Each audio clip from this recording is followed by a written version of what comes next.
تیسرا پارہ سورہ بقرہ کی آیت نمبر 255 جس کو آیت الکرسی کہتے ہیں اس کی تفسیر بیان ہو رہی ہے، اور پہلے جملے کی تفسیر آپ نے سماعت فرما لی تھی، اللہ لا الہ الا ہو۔ آگے دوسرا جملہ الحی القیوم۔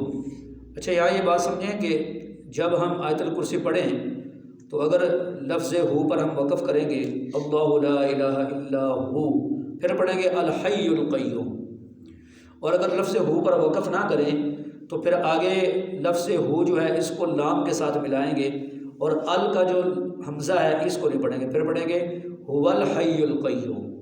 ٹھیک ہے جی، اگر ہو پر وقف نہیں کرنا پھر کیا پڑھیں گے هو الحی القیوم۔ تو ارشاد فرمایا اللہ وہ ذات ہے کہ اس کے سوا کوئی معبود نہیں، الحی، اور وہ زندہ ہے۔ کیا مطلب؟ ہمیشہ سے زندہ ہے اور ہمیشہ وہ ذات زندہ رہے گی، اس پر کبھی بھی موت نہیں آئے گی، اور اللہ کے سوا جتنی بھی مخلوقات ہیں ان سب کے اوپر موت آئے گی، ان سب کے اوپر فنا آئے گی، اور اللہ کی ذات ہمیشہ سے ہے، ہمیشہ رہے گی۔ باقی جو مخلوقات ہیں وہ ہمیشہ سے نہیں بلکہ ایک وقت تھا وہ نہیں تھی، معدوم تھی، پھر اللہ پاک نے انہیں وجود عطا فرمایا، پھر اپنے اپنے وقت پہ جو خدا تعالیٰ نے ان کی عمریں متعین فرمائی ہیں اس عمر گزارنے کے بعد وہ سب فنا ہوں گے، سب کے اوپر موت آئے گی، اور پھر اگلی زندگی شروع ہو جائے گی۔ لیکن اللہ کی ذات وہ ہے جو الحی، جو کیا ہے؟ زندہ ہے اور ہمیشہ زندہ رہے گی۔ تو یہ جو مضمون ہے اس کو قرآن پاک میں بڑی تفصیل کے ساتھ بیان کیا گیا، کل من علیہا فان ویبقى وجہ ربک ذو الجلال والاکرام فبأی آلاء ربکما تکذبان۔ فرمایا جو کچھ بھی ہے سب پر فنا ہے، باقی رہے گی تمہارے رب کی ذات جو بڑی عزتوں کی مالک ہے، بڑی قدرتوں کی مالک ہے، وہی باقی رہے گی۔ اے انسانوں اور جنوں کے جماعت، تم اپنے رب کی کون کون سی نعمت کو جھٹلاؤ گے؟ اور پھر حدیث مبارکہ کا ایک مفہوم ہے کہ جب قیامت آئے گی تو اللہ تعالیٰ سب چیزوں کو فنا کر دیں گے، خواہ وہ حیوانات ہوں، جمادات ہوں، فرشتے ہوں، انسان ہوں، جنات ہوں، سب کو فنا ہو جائے گی۔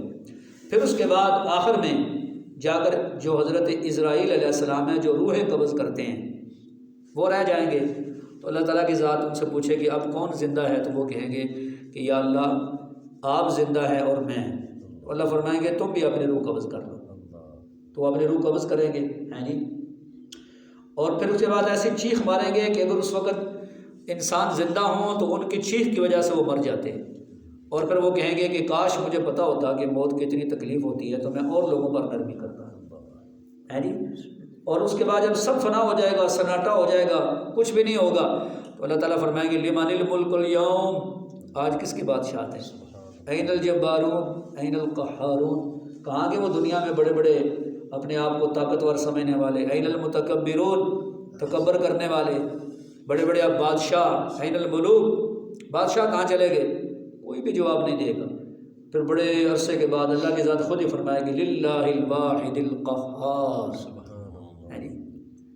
تو قیامت ایک ہے، قیامت وہ بڑی ایک ہے، قیامت چھوٹی، بندے کی موت آ جاتی ہے یہ قیامت ہے، لیکن آج ہر بندہ دنیا کے دندوں میں اتنا مگن ہے، اتنا مگن ہے کہ کوئی بندہ مانتے ہی نہیں ہے کہ میں نے مرنا ہے۔ حتیٰ کہ جو بچے ہیں نا، بچے جوان، وہ تو مانتے نہیں، بوڑھے بھی نہیں مانتے۔ آپ کسی بوڑھے کو نماز کی دعوت دیں نا تو وہ نہ کوئی بہانہ کرے گا، میں نے یہ بھی کرنا ہے، میں نے وہ بھی کرنا ہے، یہ بھی کرنا ہے۔ بندہ بوڑھا ہو چکا ہے، قبر کی تیاری ہے، لیکن پھر دنیا کے دندوں میں اتنا پھنسا ہوا ہے، اسے ہوتا ہے کہ میں نے ابھی کون سا مرنا ہے۔ تو اللہ کی ذات ہمیشہ رہے گی، الحی، اللہ کی ذات ہاں ہمیشہ سے ہے اور ہمیشہ رہے گی، کبھی اس پر موت نہیں آئے گی۔ اور اس کے بعد باقی جو مخلوقات ہیں ان سب کے اوپر فنا ہے، سب کے اوپر موت ہے، سب کے اوپر فنا آنے والی ہے۔ تو اس کے بعد یہ اللہ کی صفت ہے الحی، اور اس کے بعد فرمایا القیوم، یہ دوسری صفت آ گئی۔ خدا تعالیٰ کی صفات ہے نا بڑی، اور میں یہ صفت ہے کہ اللہ کی ذات وہ ہے جو خود بھی قائم ہے بغیر کسی سہارے کے، وہ کسی سہارے کا محتاج نہیں، قائم ہے اور سب کو قائم رکھنے والی، قیوم۔ اس کا ایک معنی مفسرین نے یہ بیان کیا، وہ ذات جو خود بھی قائم ہے اور باقی سارے جہان کو قائم رکھنے والی ہے، اور اللہ کے سوا باقی جتنا بھی جہان ہے، جتنی بھی مخلوقات ہیں، وہ خود اپنے طور پر قائم نہیں بلکہ اپنے قائم رہنے میں اپنے وجود میں، اپنے بقا میں اللہ کے محتاج ہیں۔ کس کے محتاج ہیں؟ القیوم، سب کو سنبھالے ہوئے ہے، سب کو تھامے ہوئے ہے، سب کو قائم رکھے ہوئے ہے۔ جیسے قرآن پاک میں بھی اللہ رب العالمین ارشاد فرماتے ہیں کہ لوگوں کو فرما دو کہ اگر زمین و آسمان میں اللہ کے سوا کوئی اور معبود بھی ہوتا نا تو یہ زمین و آسمان کا نظام سارا کا سارا تباہ و برباد ہو جاتا۔ ایک کہتا صبح ہونی چاہیے، دوسرا کہتا نہیں شام ہونی چاہیے، اگر دو خدا ہوتے۔ ایک کہتا سورج مشرق سے نکلے، دوسرا کہتا نہیں مغرب سے نکلے، ہیں جی۔ لیکن ایسا نہیں ہے، جیسے نظام خدا نے چلا دیا ایسے چل رہے۔ جو سیارہ، جو نظام خدا نے جہاں رکھ دیا ہے اس سے ایک ذرہ کے برابر بھی آگے پیچھے نہیں ہو سکتا۔ القیوم، سب کو اللہ کی ذات تھامنے والی ہے، سب کو اللہ کی ذات سنبھالنے والی ہے، سب کو اللہ کی ذات باقی رکھنے والی ہے۔ ایک حدیث میں یوں آتا ہے کہ حضور صلی اللہ علیہ وسلم جب رات کو تہجد کے لیے اٹھتے تھے تو آپ صلی اللہ علیہ وسلم ایک کلمہ فرماتے، وہ کلمہ زبان مبارک سے یہ کلمہ فرماتے، اللہم لک الحمد انت قیوم السماوات والارض ومن فیہن۔ اے اللہ ساری تعریفیں تیرے لیے ہیں، تو ہی زمین و آسمان اور جو کچھ ان کے درمیان ہے ان سب کو قائم رکھنے والا ہے۔ زمین و آسمان اور جو کچھ ان کے درمیان ہے ان سب کو قائم رکھنے والا ہے۔ اور سیدنا علی رضی اللہ عنہ فرماتے ہیں کہ غزوہ بدر جب ہوا تو اس رات کو غزوہ بدر نبی علیہ السلام ساری رات اللہ تعالیٰ سے دعائیں مانگتے رہے۔ جب لڑائی شروع ہو گئی پھر بھی آپ صلی اللہ علیہ وسلم نفل نماز پڑھ رہے ہیں، سجدوں میں اللہ سے دعائیں مانگ رہے ہیں۔ تو سیدنا علی فرماتے رضی اللہ تعالیٰ عنہ کہ میں جنگ کر رہا تھا، پھر میں نے تھوڑی دیر کے لیے جنگ روکی، پھر واپس آیا، یعنی کہ میں واپس آیا، دیکھا حضور پاک کیا کر رہے ہیں، دیکھو نبی علیہ السلام کیا کر رہے ہیں۔ تو اللہ کے نبی سجدے میں پڑے ہوئے کہہ رہے ہیں یا حی یا قیوم، یا حی یا قیوم، یہ الفاظ نبی علیہ السلام فرما رہے ہیں جی۔ اور فرماتے پھر میں چلا گیا، پھر میں نے تھوڑی دیر لڑائی کی، پھر میں آیا، پھر میں ذہن میں آ کے دیکھو نبی علیہ السلام کیا کر رہے ہیں، پھر حضور سجدے میں پڑے ہوئے کہہ رہے ہیں یا حی یا قیوم، پھر فرماتا ہے چلا گیا، پھر تیسری بار آیا، پھر میں نے ایسے ہی دیکھا، پھر فرماتے تیسری مرتبہ کے بعد پھر اللہ پاک کی مدد آئی، اللہ کی۔ تو یا حی یا قیوم یہ جو جملہ ہے میرے بھائیو یہ بہت زبردست وظیفہ ہے، پریشانیوں کے لیے، مصیبتوں کے لیے، بیماریوں کے لیے، اور جن لوگوں کے دل کمزور ہوتے ہیں جی، دل کے اندر خوف ہوتا ہے کسی چیز کا، اپنے دل کو مضبوط کرنے کے لیے یہ وظیفہ بہت بہترین ہے، کیونکہ دونوں اللہ تعالیٰ کے یا حی یا قیوم ہے جی، اس ذات کے نام ہے، اس کی صفات ہیں۔ تو یہ جو ہے نا اس کا ورد کرنا چاہیے، اس کا وظیفہ رکھنا چاہیے۔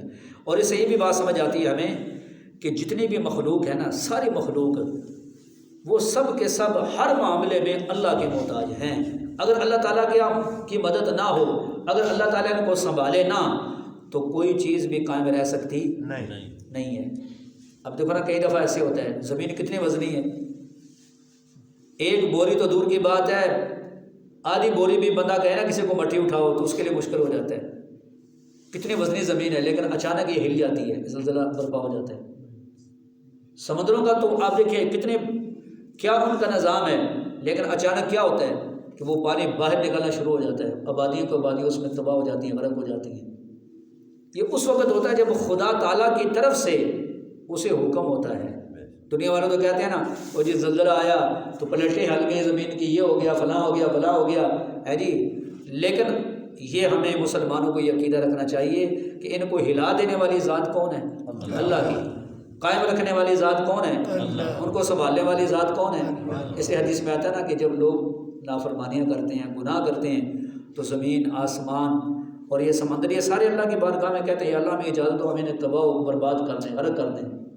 تو اللہ تعالیٰ اجازت نہیں دیتے، اللہ فرماتے ہیں تھوڑا ٹھہر جاؤ، میں اپنے بندوں کو اور مہلت دے دیتا ہوں۔ تو یہ کس کے حکم کے سارے محتاج ہیں اور کس کے حکم کے پابند ہیں؟ قیوم، سب کو سنبھالنے والا، سب کو تھامنے والا، سب کے نظام کو چلانے والی یہ اللہ کی ذات ہے۔